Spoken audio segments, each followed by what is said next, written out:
हाँ तो बच्चों, हम बात कर रहे थे मुगल कला की। तो मुगल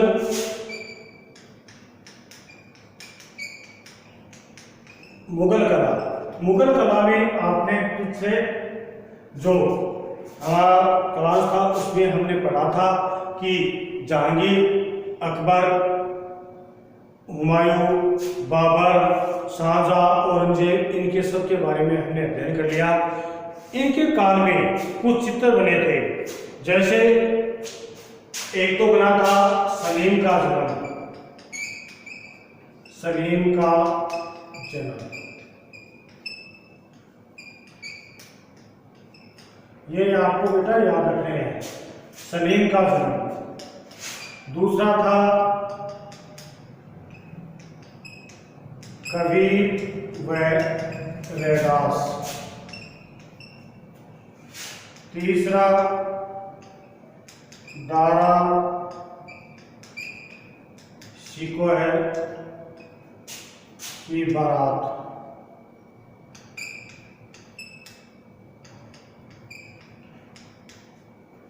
और जहांगीर का सपना।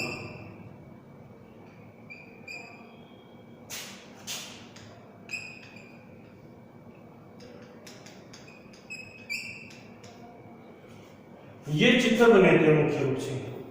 सबसे पहले सलीम का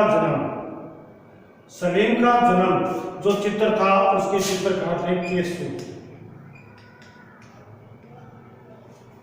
कौन थे? केसु के द्वारा ये सलीम का जन्म जो चित्र था वो बनाया गया था। ये अकबर कालीन चित्र है। किसके काल में बनाया गया था? अकबर के काल में। अकबर के काल में इस चित्र का निर्माण करवाया गया था। और इस चित्र में सलीम का जन्म नाम से सिद्ध होता है कि किसी का जन्म हुआ। सलीम कौन?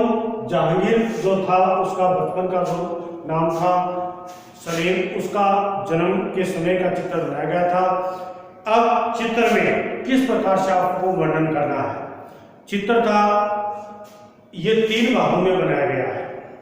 चित्र को 3 भागों में बांटकर इस चित्र का निर्माण किया गया। 3 भाग किस प्रकार से बांटे गए थे कि जैसे एक भाग है उसमें तो क्या कर रहा है कि सलीम को नहलाया जा रहा है। जब बच्चे का जन्म होता है तो उसके पश्चात जो 6-7 दिन होते हैं तो नहलाया जाता है, तो उसको नहलाया जा रहा है। और वहाँ पर जो महिलाएं हैं वो संगीत गा रही है, नृत्य किया जा रहा है, यानी खुशियों का सा माहौल होता है। बच्चे का जब जन्म होता है, अकबर ने मन्नत मांग के सलीम की जो चिश्ती है उसके ऊपर मन्नत मांगने के पश्चात इनका जन्म हुआ था। इसके कारण से इसका नाम रखा गया था सलीम। तो इस कारण से इसके जन्म पर काफी उत्साह मनाया जा रहा था। और राज परिवार में बच्चा जन्म लेता है तो उसका उत्साह और भी ज्यादा होता है, क्योंकि आम लोग वहां पर पहुंच जाते हैं। तो एक बात तो ये होगी कि खुशियां मनाई जा रही है। दूसरे भाग बाहर का दिखाया गया है, जहां पर राजा महाराजाओं के बच्चा जन्म लेता है तो उसमें दान दक्षिणा दी जाती है, यानी उसको उर्दू में या मुगल काल में उसको खैरात कहते थे। तो बाहर खैरात बांटी जा रही है और आदमी और महिलाएं हैं, पुरुष और महिलाएं वहां पर खैरात लेने के लिए इकट्ठे हो रहे हैं। तो ये दूसरे भाग की बात आ रही है। तीसरा जो भाग था उस भाग में महल को दिखाया गया है और महल के ऊपर जो छत होती है, दीवार, ये छत है, इस छत के ऊपर एक मोर का चित्र बनाया गया है। उस मोर के चित्र को प्रदर्शित किया गया है। यानी सलीम के जन्म का जो चित्र है उसको 3 भागों में बांटा गया। सबसे पहले आप देखोगे सलीम का जन्म है वो अकबर कालीन चित्र है। और इस चित्र में क्या किया जा रहा है कि 3 भागों में इस चित्र को बांटकर, किसके द्वारा बांटकर? चित्रकार केसु के द्वारा इसको 3 भागों में बांटा गया है। एक भाग में सलीम को नहलाया जा रहा है, दूसरे भाग में खैरात बांटी जा रही है और तीसरे में मोर का चित्र छत के ऊपर बनाया गया है। ये तो हो गया सलीम का जन्म। अब आता है कबीर और रैदास। कबीर और रैदास जो चित्र है उसको फकीर उल्लाह ने बनाया था। किसने बनाया था? उस्ताद फकीर उल्लाह ने इसको बनाया था। और ये जो चित्र है वो शाहजहां काल में बनाया गया था। किसके काल में बनाया था?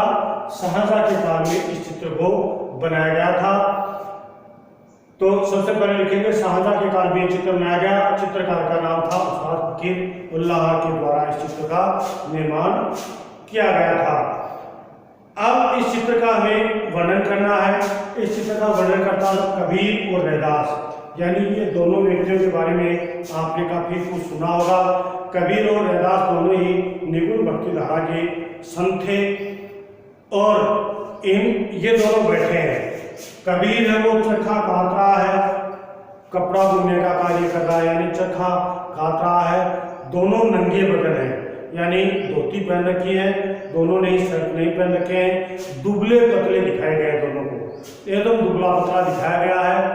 और ये तो कपड़ा के लिए धागे काटने का काम कर रहे हैं, चरखा चला रहे हैं।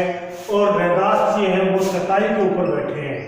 रैदास चटाई के ऊपर बैठा है और माला से ध्यान मगन है, यानी आत्मा और परमात्मा वाली बात ही दोनों करते थे ज्यादा, कि आत्मा और परमात्मा में मिलन होता है, मोक्ष प्राप्ति के लिए हमें ये करना चाहिए, ये बातें दोनों अपने विचार प्रस्तुत करते थे।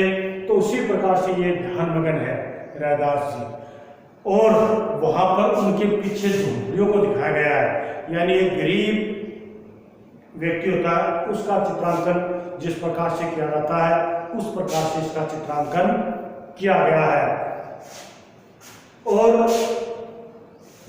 इस चित्र के अंदर धूसर रंग का प्रयोग किया गया। धूसर रंग कौन सा होता है? जैसे मिट्टी, चारों ओर मिट्टी उछल रही है और धुआं जैसा, मिट्टी ऊपर उछलती है तो धुआं जैसा सा प्रतीत होता है, उसको कहते हैं धूसर रंग। यानी इस चित्र में धूसर रंग का प्रयोग किया गया है। फिर तीसरा आता है दारा शिकवार की बारात। ये चित्र बनाया था हाजी मदानी ने। हाजी मदानी था, इन्होंने इस चित्र को बनाया था। और इस चित्र ये भी दारा शिको यानी औरंगजेब के जो भाई थे उनकी बारात का दृश्य यहाँ पर प्रस्तुत किया गया है। और ये चित्र भी शाहजहां के काल में बनाया गया था। इस चित्र में दारा और शिको दोनों की बारात जा रही है, दोनों की बारात जा रही है। वो दोनों दूल्हे घोड़े पे बैठे हैं और राज परिवार के जो सदस्य हैं वो हाथी पर पीछे उनकी ओर बैठे हैं। और उनके महल आगे सामने महल को दिखाया गया है। महल के बाहर सैन्य वादन करते हुए कुछ व्यक्तियों को प्रस्तुत किया गया है। और महल के ऊपर महिलाएं, जिस प्रकार से देखो गांव में बारात आती है तो महिलाएं छत के ऊपर चढ़ के उसको देखती हैं, तो ठीक उसी प्रकार से जो महल है सामने उसके छतों के ऊपर महिलाओं को दिखाया गया है कि वो बारात को देख रही हैं। ये इस चित्र में यहाँ पर सुंदर रंग का प्रयोग, सुंदर सुंदर रंगों का प्रयोग किया है। ये उल्लासता का चित्र है, क्योंकि जहाँ पर बारात आती है तो खुशियाँ होती हैं, तो उस प्रकार के चित्र को यहाँ पर दिखाया गया है। चौथा जो चित्र है यहाँ पर जहांगीर का सपना। ये जहांगीर का जो सपना चित्र है, इस चित्र का निर्माण का कार्य अबू हसन ने किया था। इसका निर्माण किसने किया था? अबू हसन ने इस चित्र का निर्माण का कार्य करवाया था। ये जहांगीर के काल का ही चित्र है। किसके काल का है? जहांगीर के काल का। अबू हसन को एक उपाधि दी गई थी नादिर उल जामा, जिसको कहते थे युग शिरोमणि। ये उपाधि होती थी बेटा। जहांगीर के काल में उपाधि दी जाती थी, जो महान चित्रकार जैसे पद्मश्री, पद्म भूषण, ये जो सम्मान दिए जाते हैं, उसी प्रकार से उस काल में, जहांगीर के काल में जो सबसे अच्छा चित्रकार होता था उनको किसकी संज्ञा दी जाती थी? नादिर उल जामा, यानी युग शिरोमणि और एक आचार्य, ये दो उपाधियां दी जाती थी। तो अबू हसन को उपाधि को किस चीज की दी गई थी? नादिर उल जामा की उपाधि दी गई थी। उन्होंने, ये जहांगीर का प्रिय चित्रकार भी था, इन्होंने चित्र की रचना की थी जहांगीर का सपना। इस चित्र के अंदर जहांगीर को एक गद्दी के ऊपर खड़ा दिखाया गया है और वो उनके हाव भाव यानी चेहरे के ऊपर आभा मंडल का, देखो ये पुराने आप चित्र देखते हो कृष्ण के लिंग के, तो उनके मुख से कुछ प्रकाश सा निकलता है, उसके चारों ओर एक जो मंडल सा बन जाता है गोल घेरा का, उसको कहते हैं आभा मंडल। तो जहांगीर को आभा मंडल दिखाया गया, यानी एक तेज प्रकाश वाला व्यक्ति दिखाया गया विश्व विजेता के रूप में, जो शेर के ऊपर खड़ा है। किसके ऊपर खड़ा है? शेर पर खड़ा है, विश्व विजेता के रूप में दिखाया गया है। और उनके सामने खलीफा खड़ा है, जो भेड़ का मेमना होता है ना, भेड़ का बच्चा, उसके ऊपर खड़ा उसको दिखाया गया है। खलीफा के सामने जहांगीर को बड़ा प्रस्तुत किया गया है। इसमें सुनहरे रंग का प्रयोग हुआ है, यानी सोने जैसा जो रंग होता है उसका प्रयोग हुआ है और बहुत ही सुंदर सरल ये चित्र प्रस्तुत किया गया है, जहांगीर का सपना। तो इस प्रकार से ये चार मुख्य रूप से चित्रों का निर्माण किया गया था। किसके काल में? मुगल काल में। इन चारों को आपको याद रखना। सलीम का जन्म ये किसने बनाया था? केसू ने। किसके काल में? अकबर के काल में। कबीर व रहदास उस्ताद फकीरुल्लाह ने बनाया था। किसके काल में? शाहजहां के काल में। दारा शिकवा की बारात हाजी मदानी ने बनाया और किसके काल में? शाहजहां के काल में। जहांगीर का सपना अबू हसन ने बनाया था, जो जहांगीर के काल में बनाया था। इन चारों के बारे में आपको काफी कुछ याद रखना है। इसके पश्चात आता है, एक नंबर का आता है बेटा, ये परीक्षा की दृष्टि से एक का वर्णन करना, तो आपको याद रह जाएंगे, कोई मुश्किल वाले चित्र नहीं है। देखो हमने पहले पाठ में पढ़े थे चांद बीबी का चित्र, और एक आपको याद रखना था मैना और स्त्री, और एक याद रखना था राज ढोल। 3 चित्र उसमें थे और 4 इसमें चित्र है, और 1-2 चित्र आगे हो जाएंगे, 2-4 चित्र।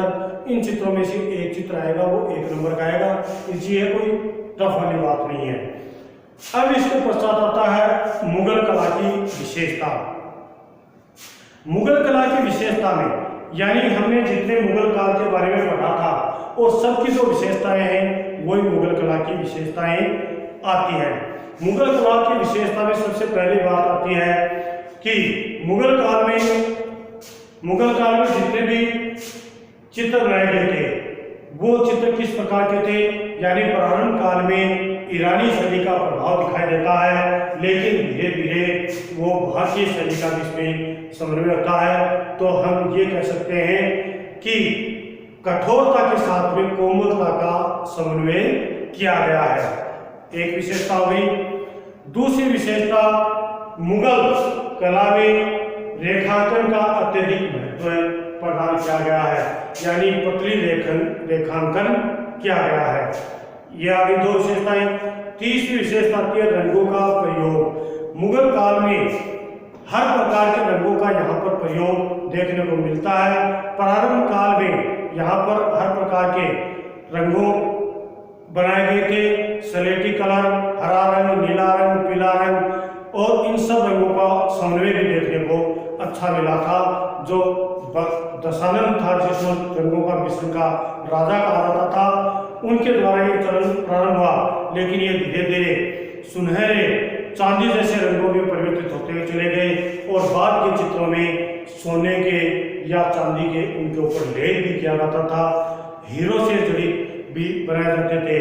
और शाहजहां के काल में तो जो चित्र बनाए जाते थे उनके हाथ से बनाए जाते थे, मोटे मोटे, और उनके अंदर बेल बूटे इस प्रकार से बेल बूटों का प्रयोग भी किया जाता था, बेल बूटे भी बनाए जाते थे और बेल बूटों के साथ साथ में इस प्रकार की बीच बीच में ये डिजाइनिंग बनाई जाती थी। तो ये इस प्रकार का कार्य भी इस काल में काफी क्या जाने लगा, यानी हाथ से भी बनाए गए जिसमें बेल बूटों का प्रयोग किया जाता था। इनका पहनावा था नीचे पजामा, चुस्त पजामा और ऊपर घुटनों तक के ये कुर्ते के रूप में ये बनाते थे। जहांगीर के काल में खिड़कीदार पगड़ियों का भी प्रयोग किया गया था। महिलाओं को भी वस्त्राभूषण अच्छे सुसज्जित किए जाते थे।